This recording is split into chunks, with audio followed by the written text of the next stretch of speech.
Okay, so welcome everybody to another webinar of Cosecha. Today we're going to be talking about the topic of what does it mean to be a momentum organizer. That means for the people that are doing volunteer organizing or leaders and people that have come from the structure-based tradition, meaning people that do work in organizations like PICO, the IAF, the National People's Action, people that come from the Alinsky tradition. The purpose of this webinar is so that we can share some of the key practices of both structure and momentum and how they're different and how do they relate to each other. So that's the main purpose of today. So just to get us started, I think we first have to say that it's structure-based organizing is trying to build an organization that can build a base of leaders, right? So they're trying to build an organization that they can recruit a lot of leaders so that they can then move their institutions, either their churches, their schools, or their groups, to do targeted actions that can move politicians towards incremental change. That is what structure is trying to build, right? And because structure is trying to build that, there's practices associated in order to do that. We're going to get into them in a second. Momentum is trying to do something different. Momentum-based organizing is trying to build something a little bit different, which is to how do you create a decentralized, self-organizing network that can escalate large amounts of people so they can do disruptive actions, right? So you're already seeing the two things. One, it's not an organization, regular organization, but it's more of a decentralized, self-organizing network. And the second part is that it can escalate so it can do large disruptive actions so that it can target the public, so that it can move public support towards supporting a popular issue. So you can see there that, of course, these are very two things. And if you look at them next to each other, they're definitely different things that they're trying to build. Not to say one thing is better than the other. They're just different things. They're needed for different things. So because of that, as I was saying, if you're trying to build and structure an organization that can develop a base of leaders and so forth and so on, as I explained already, there are some meta practices. You can, of course, make these practices much smaller. You can make them much smaller so that, you can have more detail and stuff. But if you look at the field, the whole meta practices is like, number one, you're trying to find leaders through one-on-one meetings. Two, you're trying to create committees or teams that can develop campaigns. So people that can say, okay, let's come together once I found the leaders, let's develop some campaigns to figure out how to do this. And third is how do you mobilize inside your base so that you can have an action to confront a target, right? So how do you mobilize the people that you are in proximity of relationship with through your institutions or grouping so that you can mobilize them? Pretty clear. In momentum, the practices are actually a little bit different. So the first practice, if you're trying to build a decentralized self-organizing network that can escalate, right, is you have to find leaders through networks and through momentum, which is a little bit different. I'm going to get to explain in a second. But essentially what that means is that you're not doing one-on-one meetings. Essentially what you're doing is you're trying to find groupings of people and trying to talk to them as groups, right? Not one-on-one, but one-to groups. Two, you're developing a self-organizing capacity. That means that the organizer is not needed in order for people to initiate action. This is quite important because in some ways they need to be prepared to act on their own. And that's the frame of reference of the organizer, which in structure-based is different because the organizer in some ways can shepherd the group for many, many years. And the group will always still rely on the organizer for some basic stuff. Three, then you have to mobilize outside of your base to do disruptive actions. This is important, the distinction between outside and inside, because you're not mobilizing within your base, you're mobilizing outside of your base. So if you look at the two meta practices there together, we can begin to see some of the differences, right? You're finding leaders, not through one-on-ones, but you're finding them through networks and momentum. We're going to explain that a little bit more, how we do that specifically. But you're not looking them at one-on-one. You're not doing the one-to-one group. You're doing the one-to-group moment. Second, we said is the other practice is to create committees or teams so they can develop a campaign for momentum-based organizers. It's about developing self-organizing capacity, which is for which is not to create a committee, but to create the capacity for the committees to just come to being without you. Just a different thing. Okay. Oh, look, we have a new guest. And third, please mute yourself, Carlos.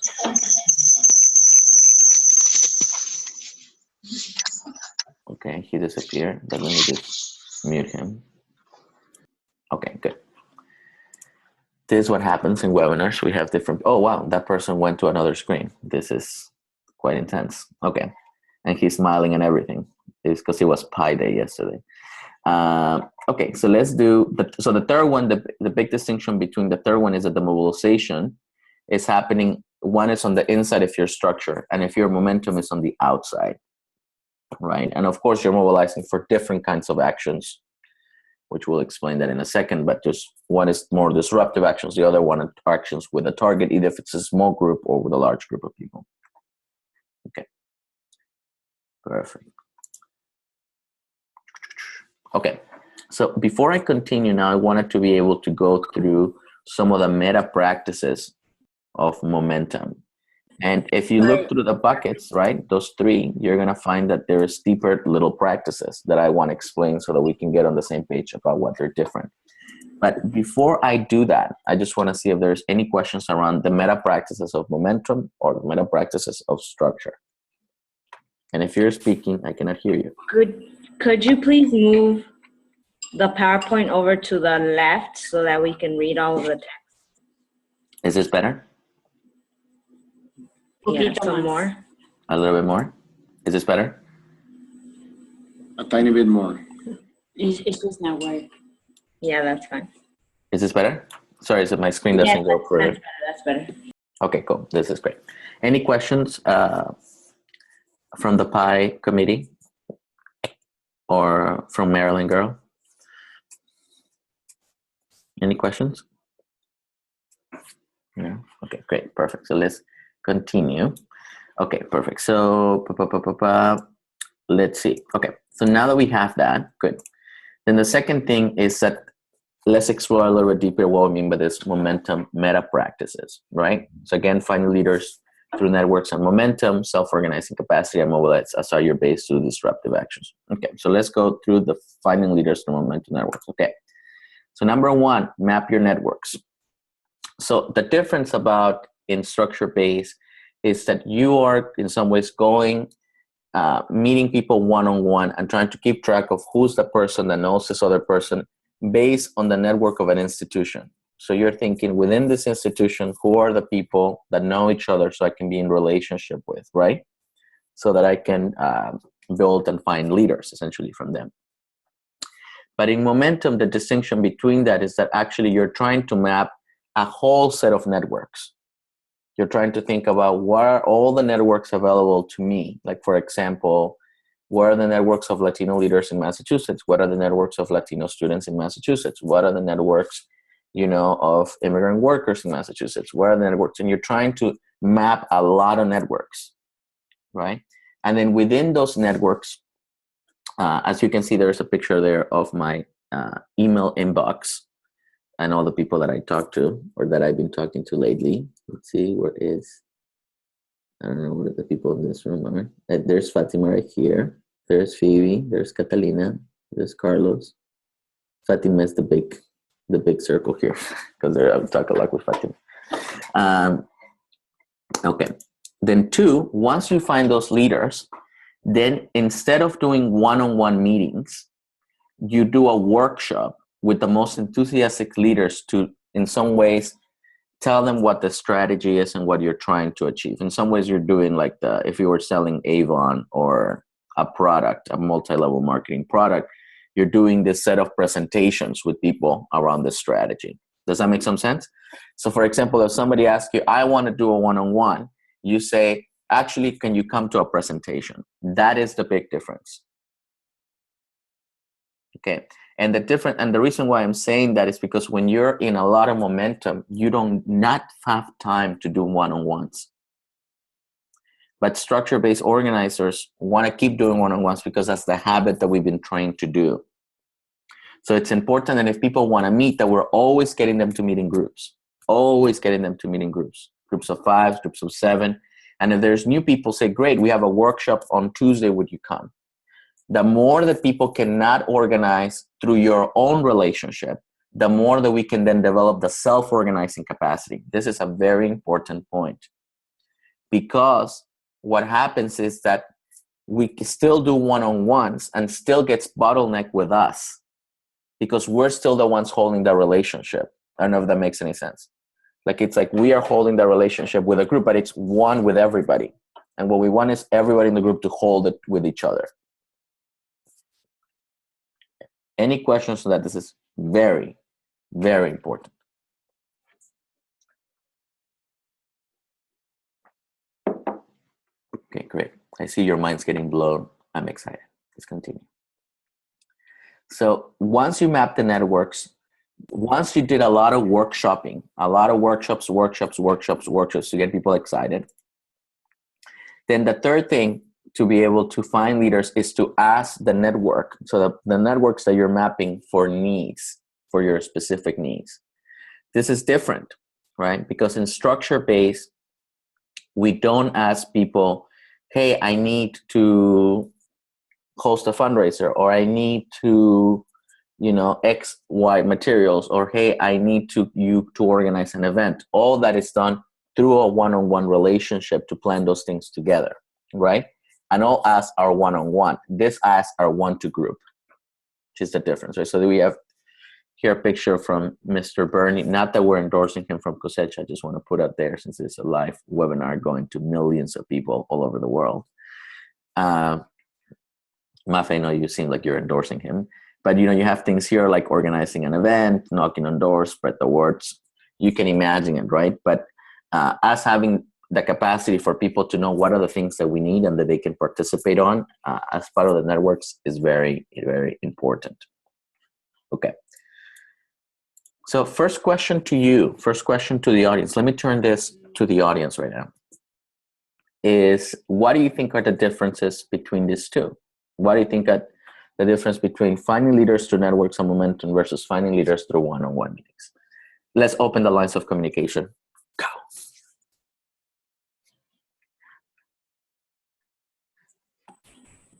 What I would say, this is Fatima, one difference is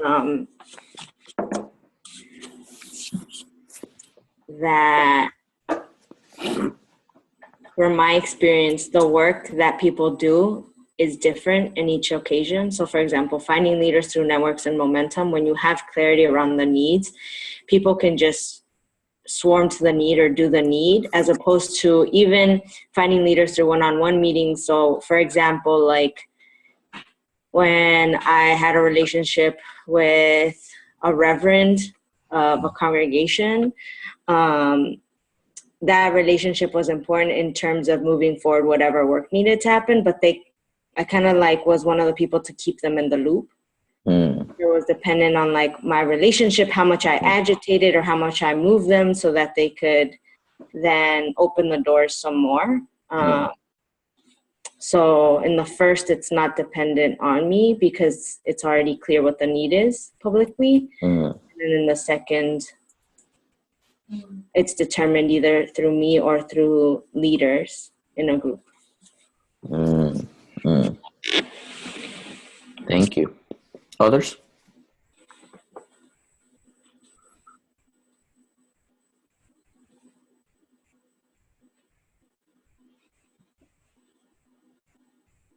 Maria Fernanda?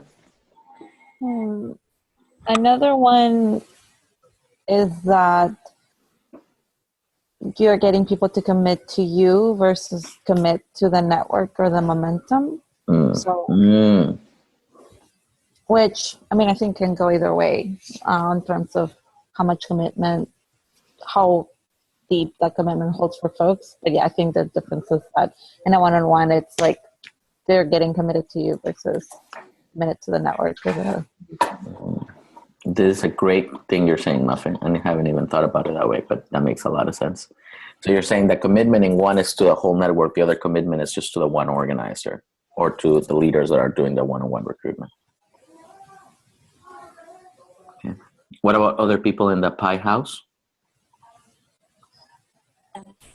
In structure, when the organizer leaves or transitions, it just kills the momentum because that's the person that they know as their organizer, and it could die out if there was energy in a group, as opposed as like when you're organizing through networks and through momentum, there is no centralized leadership, so the game keeps going. Like people don't feel like they're like the organizer's like a knot in the middle of the relationships, and when that person removes, the whole knot falls off. I see. That makes a lot of sense, my brother. Anyone else from the Pie House that wants to share? In the group one with the networks and momentum, people would have shared values. So it's it would feel like a shared commitment or a collective one. Good. Thank you, boss. Let's get into the second meta practice, which is the self-organizing capacity. Okay. So the first part of the self-organizing capacity is what we call initiation training. Okay. That means three things. So we're trying to get people to share them the basic information around what the movement is about, right? So share them theory of change, the phases of the strategy, share with them the principles of decentralized organization, share them the structure of the organization, like that we were thinking about the Sweet 16 model or the Quinceañera model, right? All these things, right? Two is about embodying the culture with them so that they understand the kind of culture you're looking for. That means that the organizers have to embody that and get the groups to embody that through like understanding what are the values and being explicit about the values and talking about the key rituals, right? And making people do key rituals with them so that if we're doing resonance or we're doing deep relational building, if that's important because the value is for us to be a family, then that's what needs to be practiced in the initiation trainings. And the last one is to commit people to basic agreements of the network. This is very, very important that we take for granted, which is to get people to understand nonviolent discipline. For example, for us in Cosecha, right? Commit to the strategy and that what does it mean, to do the strategy, right? And commit to the culture. And you can get other commitments as well to some other basic agreements. Now, why is this different than on structure when you're trying to develop committees? Is that the committee is developed through meetings, through relationships within the meetings, right? So the group stays as the group, and the group needs to be together or have an organizer in order for the group to keep progressing through the process. Here, because you're trying to create self-organizing capacity, you're giving people the basic information so they can act on their own. And you as a momentum organizer need to be telling them that they need to act on their own. I just want to say this again. You as a momentum organizer need to be able to let them act on their own. Okay, that doesn't mean that we're not offering coaching and support, but they have to know that they need to go without you. They don't need to consult you. They just need to go. They need to make some actions. As long as we're clear with agreements. Does that make some sense? This is very, very important because most people are domesticated. Most of us are domesticated to ask for permission. I'm going to say that one more time. We are domesticated to ask for permission. So we have to figure out how to tell people very explicitly that they need to do things on their own. This is a very important practice. Okay? So that's initiation training. In structure-based, we do not tell people to do things on their own. Don't do it on your own. We have to come to the committees to make decisions together, to act on something. I'm saying that's bad. If you're doing a centralized organization, that's great. But this one is different. Then the second part of that is connect them to the networks and to basic information. Immediately, people need to be connected to the Facebook group or to the Google listserv. As soon as you're meeting with the group, you need to have in every group agenda, people need to know how to join the Facebook group, even if they have to pull up their phones and join the network immediately. This is very, very different than structure-based. You got to get them immediately to join the network. immediately to join the network. And you have to literally take them through the basic information. So for example, the wiki is an example of getting people through, saying, look, this is the wiki. This is where you find information on this. This is where you find, let's go through it together. Pull up your phones, So you have to be very explicit with people around what the network is and what's the basic information of the network. Yeah. And the last one is you're doing what we call role-based training. And what role-based training means is that you're training people specifically in what their role is. So you can train them in a lot of things as well, but the difference on structure, organizing versus on this is that in the decentralized network, you have hundreds of roles. In a structure-based organization, you have fewer roles. You have the organizer and the leader and the follower, right? And the leader does the same thing as the organizer, just with less time. Just keeps doing one-on-ones with less times, right? But in a decentralized network, you actually have a whole array of roles. You have coordinators, facilitators, you have messengers. Then you have people that are doing fundraising team, people doing the merchandising, people are doing the medical team for actions, people are doing art, communications, you name it, tons of teams. So the training that creates self-organizing capacity is if the organizers are doing training based on roles. So saying, let's get all the facilitators in a room or in a conference call or in a webinar, and let's train them in what their role is, right? So for example, some of the key practices of that role for coordinators is people to schedule commitments. So if you're a coordinator in your team or your circle, you always have to be present to when are we going to schedule something. Okay, I know we're talking about doing a lot of things, but when are we going to do it? Let's schedule it, right? Most people don't have this practice, so this practice has to be taught and constantly reminded for people. Then second, let's do follow-up. So we said we're going to do this. When are we going to do this? What's the follow-up? What's the follow-up? What's the follow-up? And then they're also always keeping track of deadlines and benchmarks, right? We said we're going to do this by this date. This is another benchmark that gets us into another benchmark, right? Very simple coordination practices, but that make or break a group, right? So you're doing a specific role-based training. You're saying, how can I train you, even if it takes me 30 minutes to an hour, so that you can do your role well? And once the difference about this, that it's the difference between this from one-on-one organizing or structure-based organizing or committee group is that actually you're really making sure that people are prepared to do the day-to-day without you. So you might jump in as a facilitator at the beginning, but then you're apprenticing the next person so they can do the facilitator, and you're removing yourself even if the group quality lowers, as long as the self-organizing capacity is done, okay?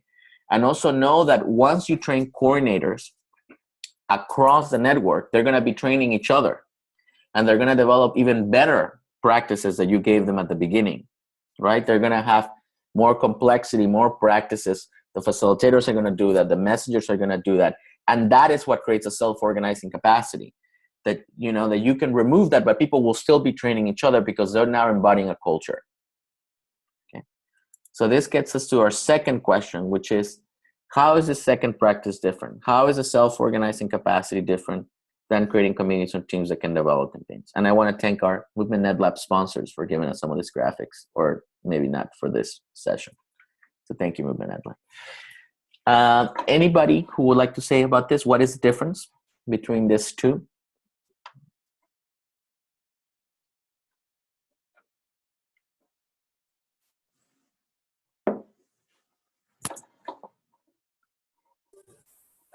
Well, the difference is that as organizers, we usually have like 3-day trainings where we try to train the leaders on everything we know, versus role-based training that you're just trying to get people, you're trying to get a team to know everything, not a specific person.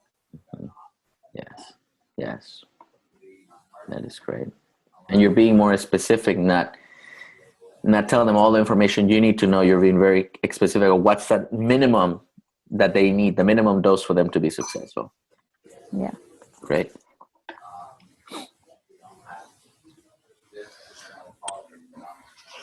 The other that comes to my mind is that in order to create committees or teams, people need, if it's so that triangle above where it's one person has those relationships, they need to have a whole set of different skills in order to be able to create those committees or teams. Whereas in self-organizing capacity, people are more dependent on each other when it comes to their roles, that the roles are split up. And then people just focus on their specific role to do the organizing, as opposed to like 5 things.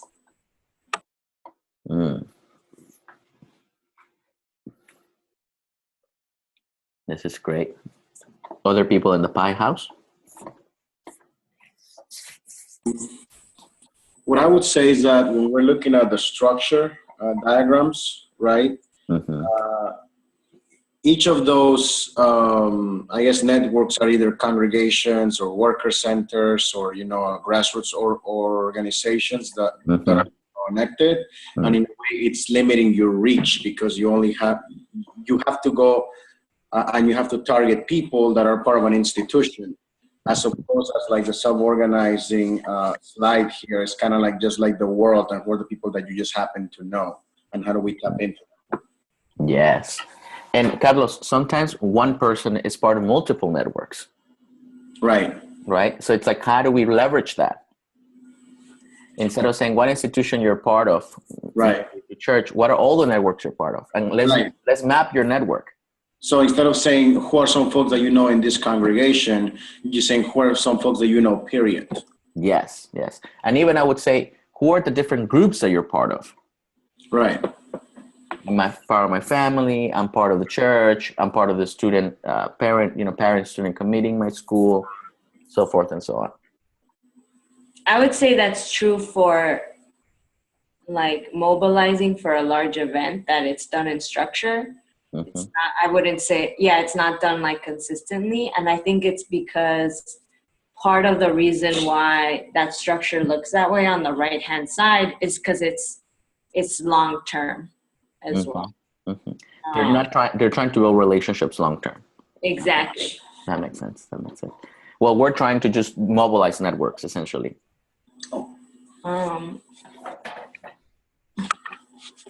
Yeah. So let's keep going, team, to practice number 3. Okay, so essentially, it's how do you mobilize people outside of your base to do disruptions? That's essentially the meta practice, the third meta momentum practice, right? So we have a quote here from Rick Fokovich from Stormwise. Can somebody read it, please, with some love?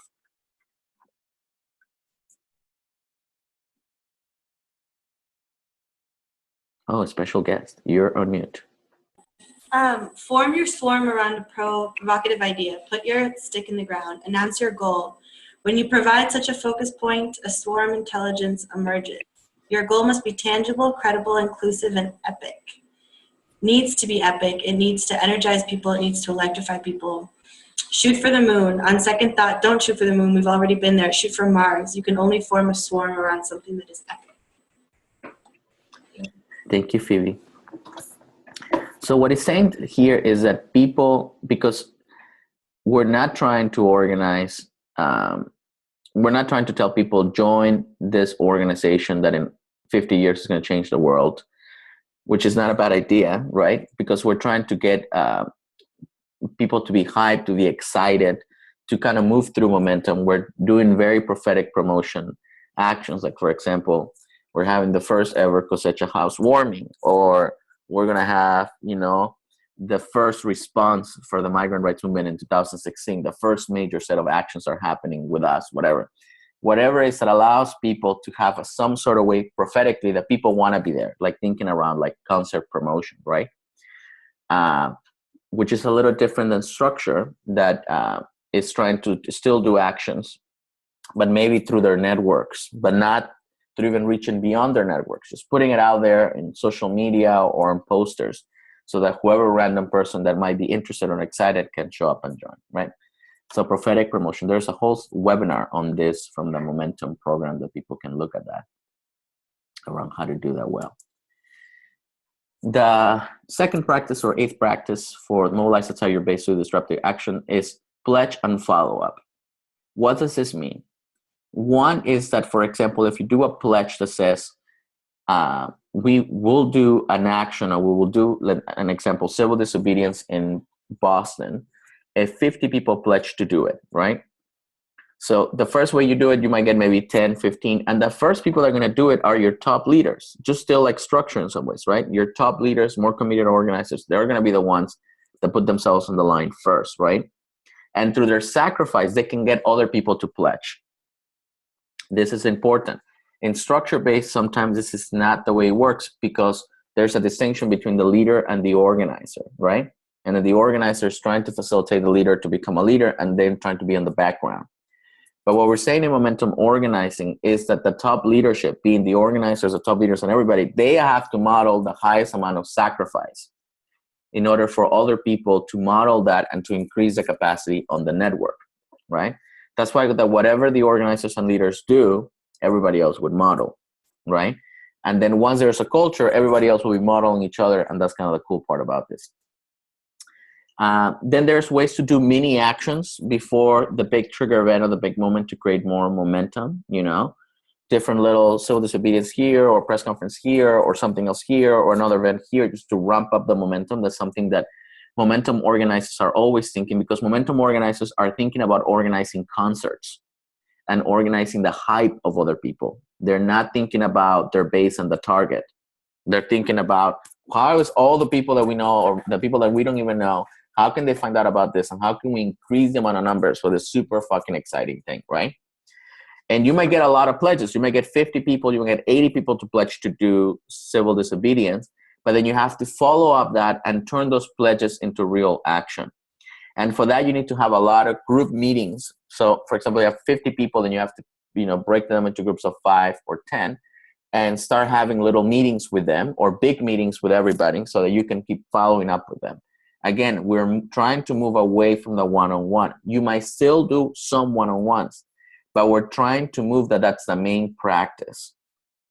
Okay, it's not efficient with time, not at all, especially if you're doing network organizing. So that's the practice. Then the last one is set up and run disruptive actions. We're not going to get into very much depth with that one right now, but you already know what it is, but we can talk about it in more detail, which is how do you set up, how do you do the scouting for an action? You know, if you're doing a massive disruptive action that might involve you know, people doing civil disobedience or doing different things that are hard to do with the law. There's a whole process to set up those actions and then to run those actions, which means that how do you deal with thousands or hundreds of people coming to you or to an action, and how do you organize them all, right? We have, of course, the button technology or the people wearing roles. That's a way to do that, right? But there's plenty of ways to organize all those people for an action. I know all of you have already experience on that. So my last question is, or my last two questions is, how is this third practice different? How is mobilizing outside of your base different from mobilizing inside of your base? Let's get some comments.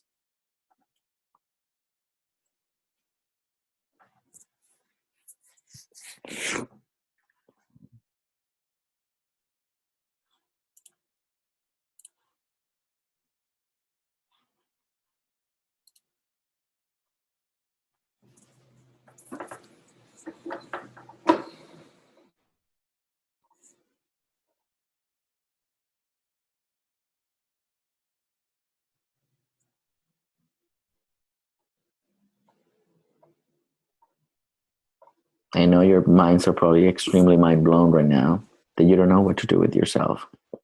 I understand. Pero tírale una neurona. I think the big difference is just scale. Mobilizing inside your base allows you to know exactly who's coming and you know who's going to get there and can try to reach a goal, but you just won't be able to reach scale the way you can outside of your base. Okay. Muffin, can I ask a question around this? Mm-hmm. If you're telling other structure-based organizers, what is the difference around what they need to do? If they're trying to mobilize different from inside to outside, what would you say is the differences that they have to do? What are the different practices that they have to do? That they have, it's the first difference we went through. You have to be able to do recruitment through networks instead of just their one-on-ones. Mm. And what happens if you do it through one-on-ones? You just don't have enough time. You won't reach scale. Mm. Thank you, Muffin. Other people in the pie house?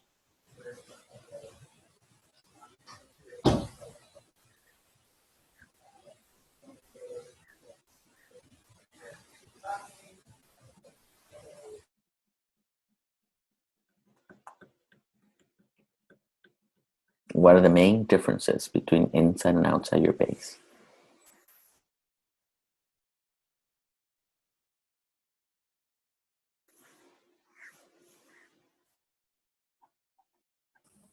Well, okay. I guess I'll go again. Another difference is that then mobilizing outside your base becomes a recruitment opportunity because you have new folks that came into the disruptive action that then you can absorb and then do an even bigger action versus a targeted action. Everybody that came is already from your base. Yes. Yes. This is great. Anybody from that pie house?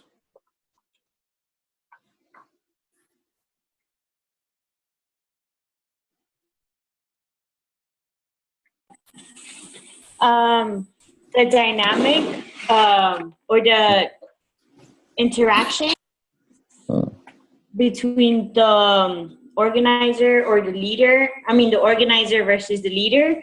So for the structure one, it's in a way we all do, going back to the modeling through sacrifice. And then if it's within the base, it's a lot of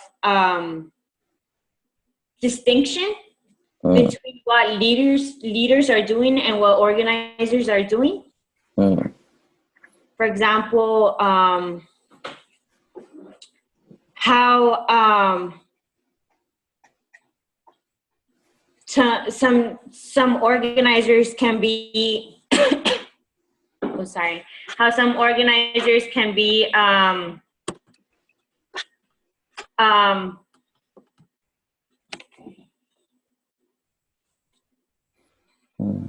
more or less the coach instead of doing it together. What I'm hearing you say sometimes that the learning for the action, people are not learning together how to do the action. Sometimes they're just being shepherd to the action, and one organizer or one coach is the one that knows how to do it. The learning is not spread. Is that what you're saying? Thank you, boss. So team, I guess there's one more comment. I cannot hear you, you're on mute. Just one more thing. I think in order for mobilizing outside your base to be successful, you need to have good absorption mechanisms. Whereas in mobilizing within your own base, usually people have absorption mechanisms, as in like sign-in sheets. They came from your base, so it's easier to get contact right after because you know where they're coming from. And then just the absorption mechanism is different. Another like one-to-ones, right? Versus just like putting them all on a Facebook and then you're reaching out to the whole as a network as opposed to one-to-one. That's very true. So team, let's take 2 seconds. I know we spent already a couple of maybe 45 minutes talking about this, but let's just take a couple of seconds to do some reflection. Maybe you want to pull up a notebook or something like that, or your phones. And what are some of the main lessons that you're getting from this? I know most of us are structure-based organizers in this call, right? Or been through some of that development. And what I want you to mostly think about is if you were to share some of the main conclusions with other structure-based organizers on what's the difference around the practices, right? About what does it mean to be a structure-based organizer versus being a momentum organizer. What are some of the conclusions that you got from that? So let's just take 2 minutes to think about that. Write it down, put it in there, bake a pie with it, whatever you want to do as long as you get to your answer.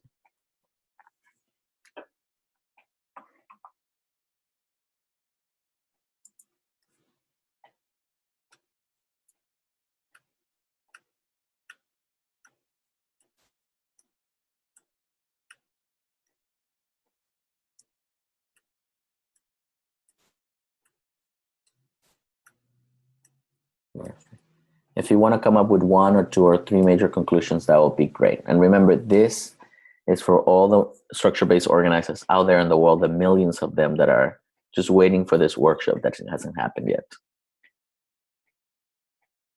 Great. So let's keep taking 1 more minute. 2 to 3 major conclusions. I don't know, whatever you say in English. Tus conclusiones.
Okay, team, let's come back together. So let's start going around one by one and share what are some of the main lessons that you're getting from this webinar before we do closing.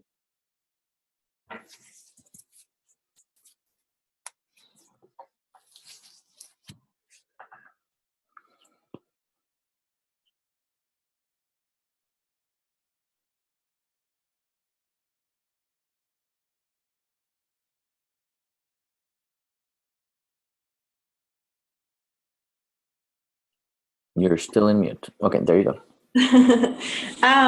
I can go first. I mean, I was just, when I was writing it down, I was just trying to kind of put like these kind of overarching concepts into my own words. So I wrote that momentum organizing versus the organizing that a lot of us have been doing with community organizations has to really be at a greater scale and a faster pace for us to do what we're doing. And community organizations aren't at that scale or that pace. And so the one-to-ones and the campaigns with community organizations just like innately cannot grow to scale in that way. The type of relationship building through one-to-ones and the leadership development that's always talked about in community organizations is just too centralized in the organizer and too slow and too long-term to really grow to scale. I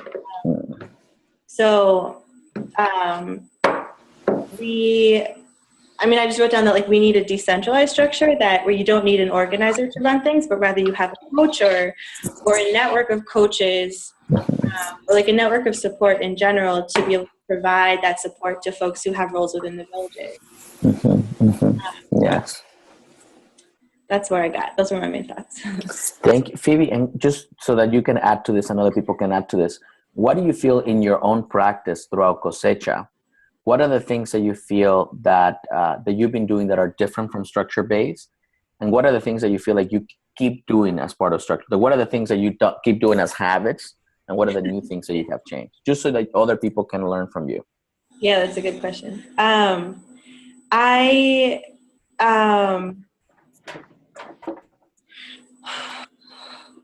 guess that the main, and your question is about like what have we been doing in terms of helping villages start? Yes, just on villages, just on all the Cosecha organizing that we do, in your experience in the last month and some change of Cosecha.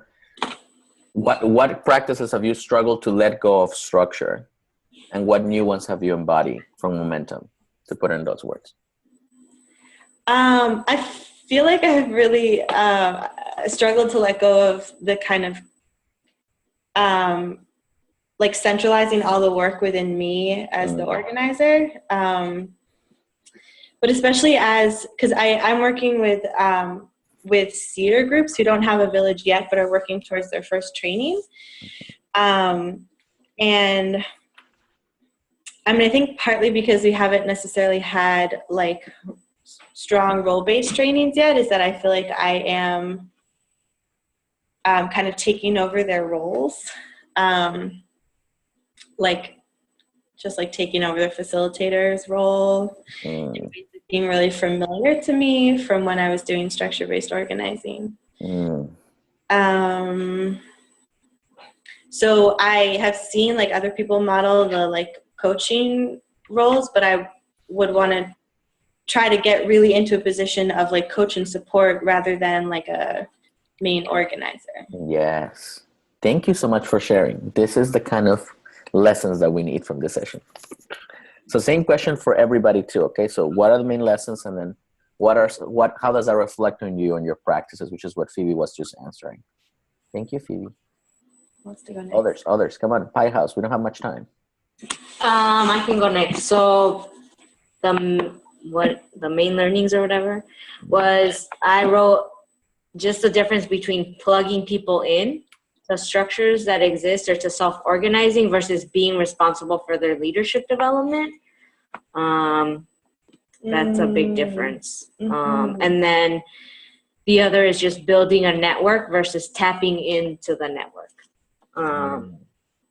Is another big difference. And then for me as an organizer, what was the question? What's the hardest? What have you been keeping as a practice? What are the things that you have that you're still holding a structure base, or what have you been doing the most? Momentum or structure? What have you been struggling with, or either of them?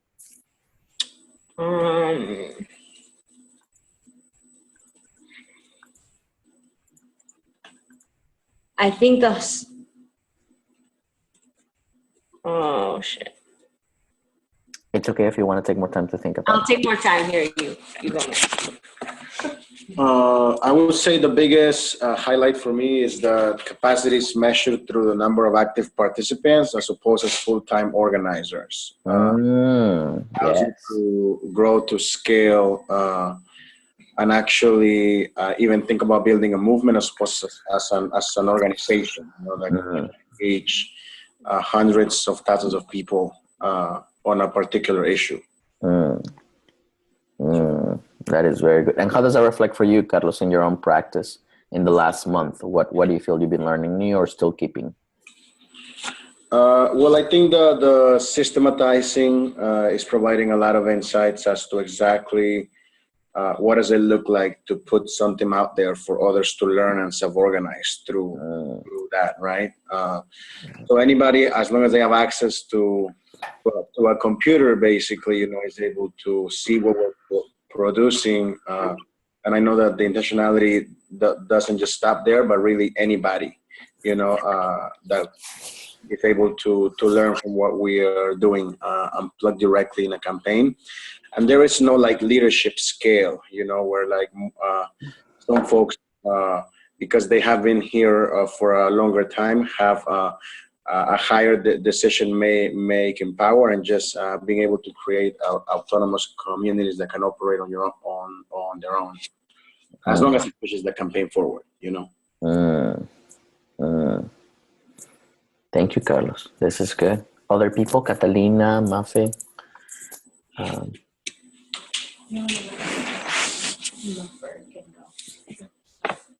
Or Put Your Paper. Hey, Put Your Paper, tell us what you think. Okay, if you're going to go, please gotta go quickly. We're low on time. I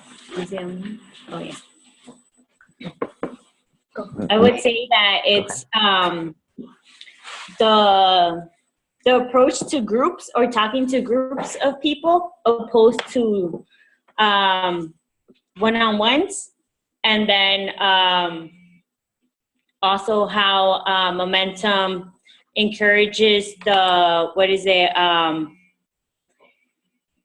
recruitment, or just including people outside of the base. Yeah. And the challenge rate would be being stuck with the one-on-ones approach. That's been a challenge for you. That's what you're saying. Just still doing one-on-one sometimes. That's great. Thank you, Kata. Mafe, would you like to go last? Yeah, I think conclusions. I think in structure organizing, we're taught that the reason we have one-on-ones is because that's how we hold deep commitments for folks. But I think what I've learned through the cosecha, through working in cosecha, is that there's tools that we can use through in momentum that can still give us those commitments. Like the relational culture can still hold deep commitments even if you're in big groups.